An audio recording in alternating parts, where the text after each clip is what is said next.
আসসালামু আলাইকুম। আশা করি তোমরা সবাই আল্লাহর রহমতে ভালো আছো। আজকে আমি আলোচনা করব variable costing and absorption costing এর ম্যাথ সলিউশন নিয়ে। প্রিভিয়াস ক্লাসে আমি তোমাদেরকে দেখিয়েছিলাম variable costing and absorption costing করতে হলে আমাদের কিভাবে ফার্স্টে হচ্ছে ওয়ার্কিং গুলো করে নিতে হবে, আর আজকে আমি দেখাবো হচ্ছে গিয়ে কিভাবে ম্যাথ সলভ করতে হবে। দেখো এই ম্যাথটিতে কি কি এন্ট্রি আছে। অপারেটিং ইনভেন্টরি আছে, এন্ডিং ইনভেন্টরি, তারপর প্রোডাকশন আছে, নর্মাল প্ল্যান্ট ক্যাপাসিটি আছে, তারপরে আছে হচ্ছে গিয়ে সেলিং প্রাইস পার ইউনিট। এটা হচ্ছে আমরা যখন ইনকাম স্টেটমেন্ট করব তখন আমাদের দরকার হবে। ফার্স্ট ওয়ার্কিং এ আমি যেটা করতে বলেছিলাম সেটা হচ্ছে গিয়ে আন্ডার হচ্ছে ডিরেক্ট কস্টিং এন্ড হচ্ছে গিয়ে অ্যাবজর্পশন কস্টিং এর পার ইউনিটটা বের করে নিব। দেখো তাহলে কি কি আছে। সেলিং প্রাইস আছে এত unit, direct materials per unit, এই যে ডিরেক্ট ম্যাটেরিয়ালস পার ইউনিট আছে এত, যেটা আমাদের দুইটাতেই যাবে, মানে হচ্ছে ভেরিয়েবল কস্টিং এও যাবে, অ্যাবজর্পশন কস্টিং এও যাবে। আর দেখো direct labour per unit, direct লেবারও আমাদের দুইটাতে কয় টাকা আছে, 6 টাকা করে আছে। ডিরেক্ট লেবারও আমাদের দুই জায়গায় যায়, একটা হচ্ছে গিয়ে direct costing and absorption costing এ। তাহলে direct materials per unit, direct labour per units, এটা আমাদের দুই জায়গায় যাবে।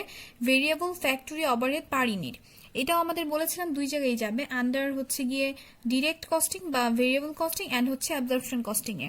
দেন fixed factory overhead per years, আমাদের ওয়ার্কিং করতে হলে এই চারটা জিনিস লাগবে। এই চারটার মধ্যে আমাদের এই তিনটা আমরা নিব হচ্ছে ভেরিয়েবল কস্টিং এ, আর আমাদের যে ফিক্সড ফ্যাক্টরি ওভারহেড থাকবে পার ইয়ার সেটা শুধুমাত্র যাবে হচ্ছে অ্যাবজর্পশন কস্টিং এ। এটাই হচ্ছে আমাদের ওয়ার্কিং এর ডিফারেন্ট। যখন হচ্ছে আমরা ডিরেক্ট কস্টিং করবো আর অ্যাবজর্পশন কস্টিং করবো তখন ডিফারেন্ট হচ্ছে গিয়ে ডিরেক্ট কস্টিং এ এই তিনটা যাবে অনলি, আর যখন আমরা অ্যাবজর্পশন কস্টিং করবো তখন এই চারটা আইটেমই যাবে, মানে ফিক্সড আরো ইনক্লুড হবে এক্সট্রা। এই ম্যাথটাতে আমাদের আরেকটা ওয়ার্কিং করতে হবে। দেখো যখন হচ্ছে ম্যাথের মধ্যে সেলস দেয়া থাকবে না তখন আমাদের সেলসটা বের করে নিতে হবে।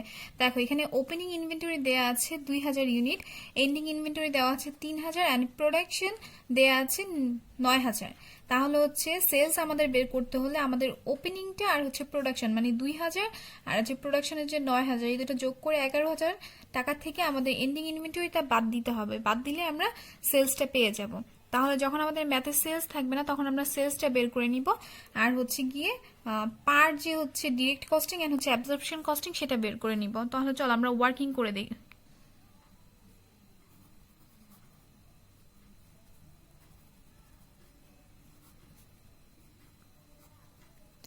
তাহলে হচ্ছে আমরা হচ্ছে ডিরেক্ট কস্টিং এ বের করি এই পাশে, আর এই পাশে বের করে নিই হচ্ছে অ্যাবজর্পশন কস্টিং।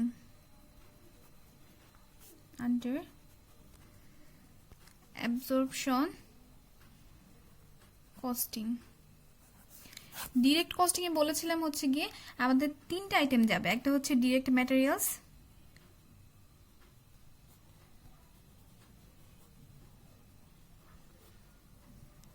এখানে ছিল হচ্ছে 20, এখানেও যাবে হচ্ছে 20, সেম এটাই যাবে এখানে, আমি বারবার লিখলাম না।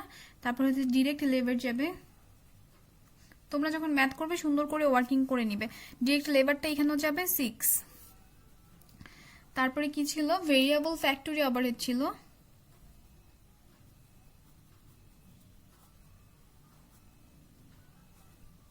ভেরিয়েবল ফ্যাক্টরি ওভারহেড ছিল আমাদের 4 টাকা, এখানেও যাবে 4 টাকা। তারপরে ছিল ফিক্সড,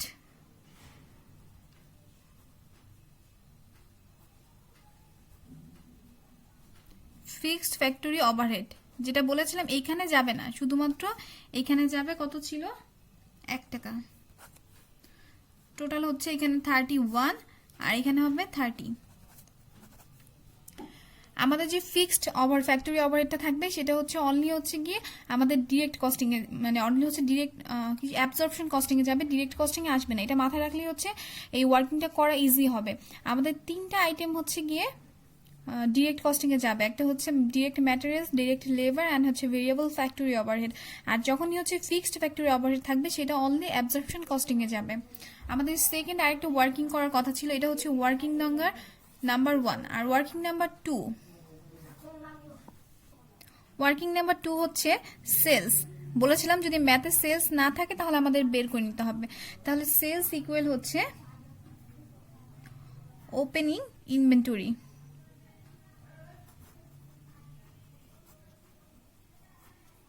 প্লাস হচ্ছে প্রোডাকশন, আর মাইনাস করতে হবে আমাদের ক্লোজিং ইনভেন্টরি। আমাদের ওপেনিং ইনভেন্টরি ছিল হচ্ছে 2000, প্রোডাকশন ছিল হচ্ছে 9000, আর মাইনাস ক্লোজিং ইনভেন্টরি ছিল হচ্ছে 3000। তাহলে আমাদের এখানে থাকছে 8000। তাহলে আমরা সেলস বের করে নিলাম, যেহেতু আমাদের ম্যাথে সেলস ছিল না, আরেকটা বের করে নিলাম under direct costing and under absorption costing. এখন আমরা মূল ম্যাথে চলে যাব। এখন আমাদেরকে রিকোয়ারমেন্ট দিয়ে দিয়েছে হচ্ছে prepare income statement using direct costing and absorption costing. তো আমাদের ম্যাথে এই ম্যাথগুলো এক্সামে থাকবে হচ্ছে ইনকাম স্টেটমেন্ট করতে বলবে, আরেকটা হচ্ছে রিকনসিলিয়েশন স্টেটমেন্ট করতে বলবে। তাহলে আমরা ফার্স্টে হচ্ছে ওয়ার্কিং করে নিব, দেন হচ্ছে ইনকাম স্টেটমেন্ট করব। ইনকাম স্টেটমেন্ট করার পরে হচ্ছে আমরা রিকনসিলিয়েশন স্টেটমেন্ট করব। তাহলে আমরা ফার্স্টে হচ্ছে ডিরেক্ট কস্টিং এর ইনকাম স্টেটমেন্ট করব, তারপর হচ্ছে অ্যাবজর্পশন কস্টিং এর ইনকাম স্টেটমেন্ট করব। দুইটা ইনকাম স্টেটমেন্ট আমাদের আলাদা আলাদাভাবে করে নিতে হবে। ডিরেক্ট কস্টিং ছক করতে গেলে তোমার ফার্স্টে যেটা করতে হবে সেটা হচ্ছে কোম্পানি। আমাদের হচ্ছে কোশ্চেনে যে কোম্পানির নামটা থাকবে সেই নামটা লিখে নিবে, কোম্পানির নামের পরে লিখে নিবে হচ্ছে যা করতে বলা হয়েছে income statement under direct costing. তারপর যদি তারিখ থাকে তারিখ দিয়ে নিবে, দুইটা টাকার কলাম দিবে আর হচ্ছে অ্যাকাউন্টস টাইটেল দিবে। তাহলে ফার্স্টে আমরা জানি ইনকাম স্টেটমেন্ট করতে হলে আমাদের সবার ফার্স্টে যেটা লিখতে হয় সেটা হচ্ছে আয়গুলো। তাহলে আমাদের এই ম্যাথে আয় হচ্ছে সেলস, যেটা আমাদের ম্যাথে ছিল না, এর জন্য হচ্ছে আমি বের করে নিয়েছি। আমাদের সেলস বের করেছিলাম কত, 8000। সেলস বের করেছিলাম হচ্ছে 8000 ইউনিট, ঠিক আছে। তাহলে আমাদের সেলস হচ্ছে গিয়ে 8000, আর আমাদের সেলসের পার ইউনিট ছিল, ম্যাথে যখন পড়েছিলাম দেখেছিল সেলিং প্রাইস পার ইউনিট ছিল হচ্ছে 40 টাকা করে। এটা আমাদের ম্যাথে দেয়াই থাকবে। আর হচ্ছে সেলসের ইউনিটটাও আমাদের ম্যাথে দেয়া থাকবে। আর যদি তোমাদের ম্যাথে দেয়া না থাকে তাহলে হচ্ছে তোমরা সেলসটা যেভাবে বলেছিলাম ওপেনিং ইনভেন্টরির সাথে প্রোডাকশন যোগ করে ক্লোজিং ইনভেন্টরিটা মাইনাস করবে, যদি দেয়া না থাকে। আর যদি দেয়া থাকে তাহলে হচ্ছে সেলসের ইউনিটটা বসিয়ে তার সাথে হচ্ছে গিয়ে আমাদের ম্যাথে যেটা দেয়া থাকবে সেলিং প্রাইস পার ইউনিট সেটা গুণ করে দিবে। এখানে গুণ করার পর আমার আসছে হচ্ছে 4×32 3,20,000। তারপরে আমি যেটা করব সেটা হচ্ছে গিয়ে, যেহেতু হচ্ছে ডিরেক্ট, যখন হচ্ছে আমরা অ্যাবজর্পশন করব তখন আমি সরাসরি সেলস থেকে আমরা সবসময় ইনকাম স্টেটমেন্টে কি বাদ দিই হচ্ছে কস্ট অফ গুডস সোলস। কিন্তু যখন আমি ভেরিয়েবল কস্টিং করব তখন আমি ভেরিয়েবল নামটা লিখে নিব, variable cost of goods sold. আমি একটু সংক্ষিপ্তভাবে লিখলাম, তোমরা হচ্ছে ফুলটা লিখে নিবে। তারপরে আমাদের যেটা করতে হয় ফার্স্টে হচ্ছে আমরা ওপেনিংটা লিখে নিই।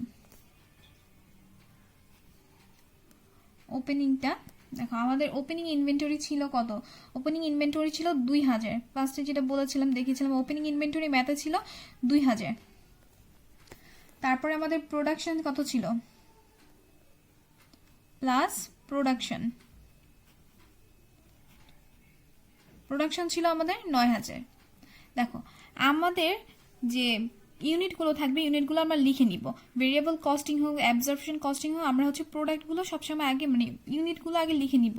যেমন ওপেনিং ইনভেন্টরি ছিল হচ্ছে 2000, প্রোডাকশনের ছিল 9000। তারপরে এগুলো আমরা গুণ দিব হচ্ছে আমরা যে ওয়ার্কিং করেছিলাম, আমরা যে হচ্ছে এই যে ডিরেক্ট কস্টিং এর যে ওয়ার্কিংটা করে 30 বের করেছিলাম, এটা দিয়ে আমি প্রত্যেকটাকে গুণ করবো এই 30 টাকা দিয়ে। তারপর আমি ইউনিটগুলো লিখে গুণ দিচ্ছি হচ্ছে আমার ওয়ার্কিং এ যে 30 বের হয়েছিল সেই 30 পার ইউনিট দিয়ে গুণ দিচ্ছি। গুণ দিলে এখানে আসবে 60,000, এখানে আসছে 2,70,000। তারপরে এই দুটাকে যোগ করলে আসবে আমার 3,30,000। তার থেকে আমি বাদ দিব হচ্ছে ক্লোজিং, তার থেকে আমরা বাদ দিই হচ্ছে ক্লোজিং ইনভেন্টরি। ক্লোজিং ইনভেন্টরি আমার ছিল 3,000। আমরা ইউনিটগুলো লিখে নিব, তারপরে যে ওয়ার্কিং এর যে টাকাটা বের হবে সেই টাকাটা দিয়ে গুণ দিব। এখানে আমাদের আসছে 30 দিয়ে গুণ দিলে আসছে 90,000।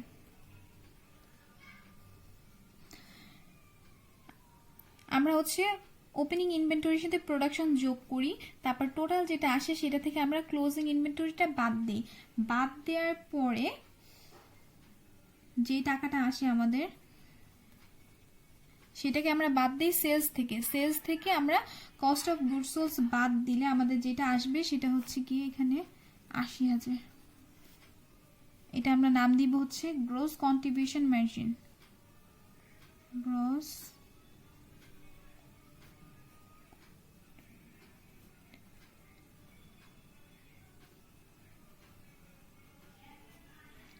Contribution margin. তারপরে সেটা থেকে আমরা বাদ দিব হচ্ছে সেলিং অ্যান্ড অ্যাডমিনিস্ট্রেশন এক্সপেন্স।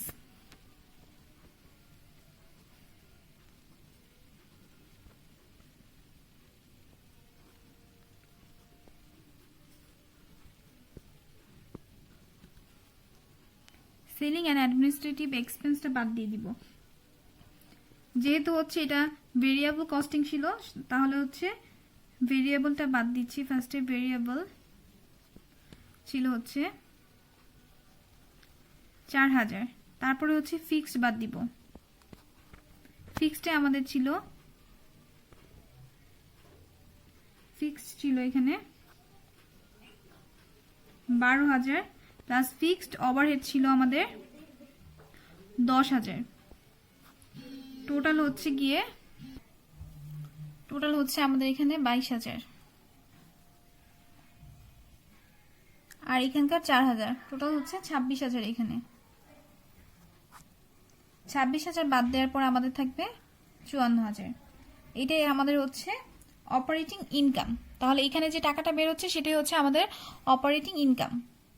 আমরা হচ্ছে গিয়ে যখন সেলিং অ্যান্ড অ্যাডমিনিস্ট্রেটিভ এক্সপেন্স করব তখন এই যে ৪,০০০ টাকা, দেখো সেলিং অ্যান্ড অ্যাডমিনিস্ট্রেটিভ এক্সপেন্সে আমি ভেরিয়েবলের হচ্ছে এই যে ভেরিয়েবলের এখানে যে ৪,০০০ টাকা ছিল এই ৪,০০০ নিয়েছি, আর হচ্ছে যে ফিক্সডের যেখানে ১২,০০০ টাকা ছিল এটা নিয়েছি।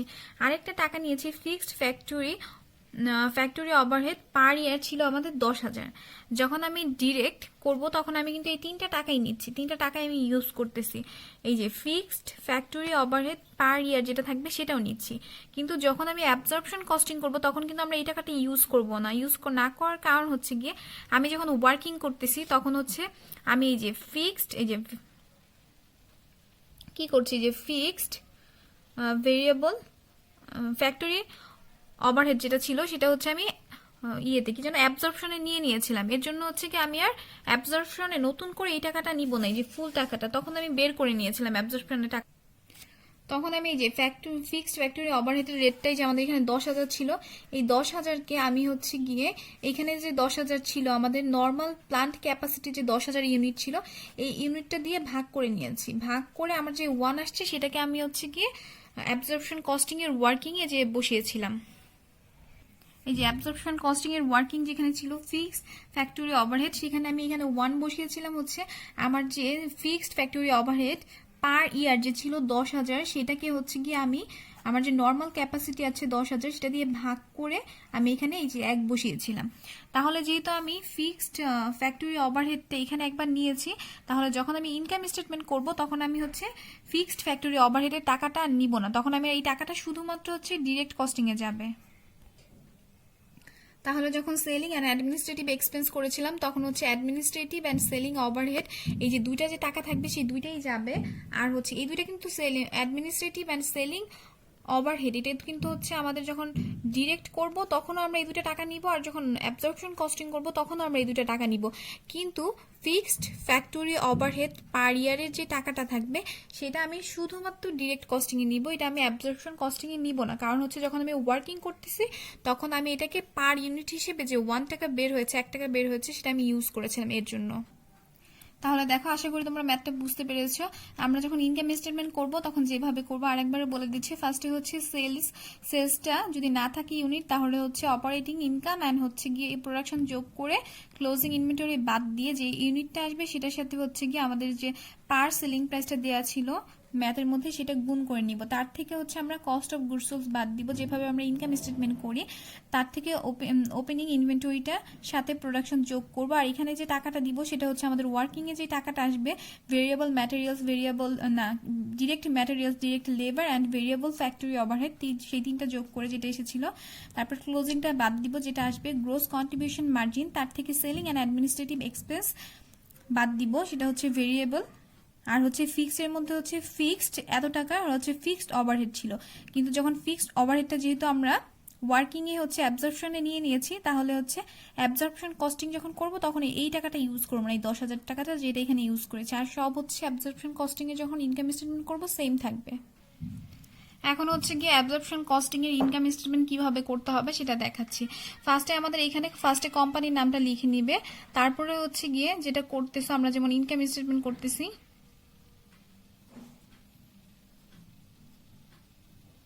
Income statement under absorption costing সেটা লিখে নিবা, আর এখানে হচ্ছে ডেটটা লিখে নিবা। এত কিছু লিখতেছি না আমি, ডেটটা তোমরা লিখে নিবা। এখানে টাকা আর এখানে হচ্ছে অ্যাকাউন্টস টাইটেল,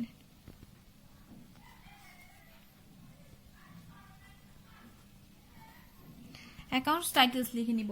তারপরে হচ্ছে আগের ম্যাথটার মতোই যখন হচ্ছে আমরা ডিরেক্টটা যেভাবে বের করেছিলাম সেম ভাবে এখানে সেলস লিখব। সেলস আমাদের কত ছিল 8,000, এখানে ছিল 40, সেটা আগেই বের করেছিলাম, ওইটা তো পাশেই থাকবে, দেখে দেখে করে ফেলবো অঙ্কটা। তারপর সেলস আমরা এখানে বসাচ্ছি, তারপর হচ্ছে কস্ট অফ গুড সোলস আমি বাদ দিচ্ছি। যখন হচ্ছে ডিরেক্টটা করব তখন কিন্তু এখানে লিখে নিব variable cost of goods sold, আর যখন আমরা অ্যাবজর্পশন করব তখন শুধু কস্ট অফ গুড সোলস লিখে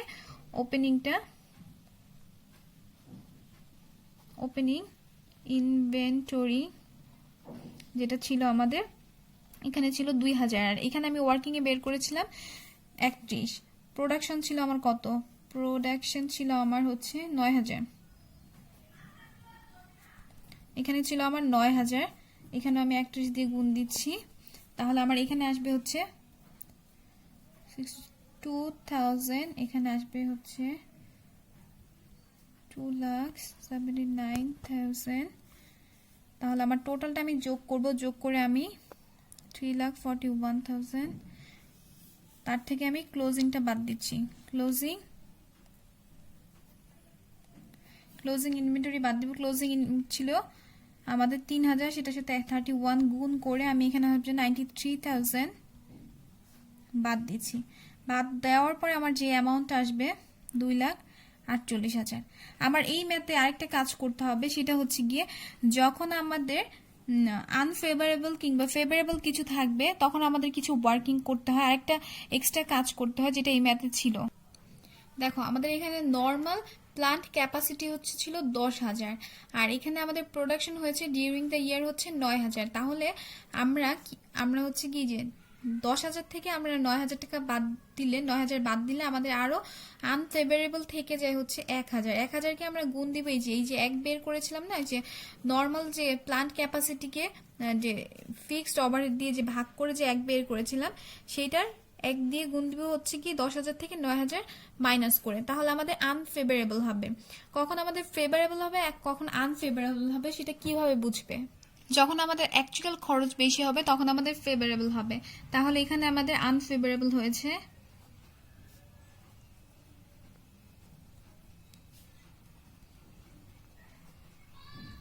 আনফেভারেবল ফিক্সড ওভারহেড ছিল আমাদের হচ্ছে এখানে কত ছিল, এখানে আমাদের ছিল 10,000, এখানে মাইনাস করব হচ্ছে 9,000, সেটা থেকে হচ্ছে গুণ করব আমরা 1, তাহলে আমাদের এখানে আসছে 1,000।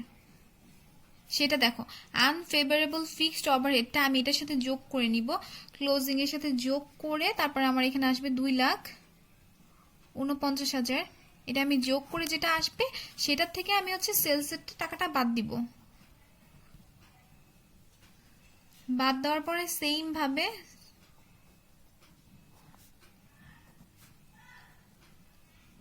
অ্যাডমিনিস্ট্রেটিভ এক্সপেন্স, সেম ভাবে আমি হচ্ছে সেলিং এন্ড অ্যাডমিনিস্ট্রেটিভ এক্সপেন্সটা বাদ দিয়ে দিব। এখানে আমি বলেছিলাম হচ্ছে ফিক্সড ফ্যাক্টরি ওভারহেডটা যাবে না, সেটা হচ্ছে যখন আমরা ওয়ার্কিং করেছিলাম ওয়ার্কিং এ নিয়েছিলাম, এর জন্য অ্যাবজর্পশন কস্টিং এ যাবে না, কিন্তু ভেরিয়েবল কস্টিং এ যাবে। তাহলে এখানে আমি নিব হচ্ছে ভেরিয়েবল ছিল হচ্ছে আমাদের 4,000, আর এখানে ছিল ফিক্সড হচ্ছে অ্যাডমিনিস্ট্রেটিভ এন্ড সেলিং ওভারহেড ছিল ফিক্সড 12,000, টোটাল হচ্ছে গিয়ে 16,000। আমি এখানে বাদ দিয়ে আমার হচ্ছে 55,000, এটাই হচ্ছে আমার অপারেটিং ইনকাম।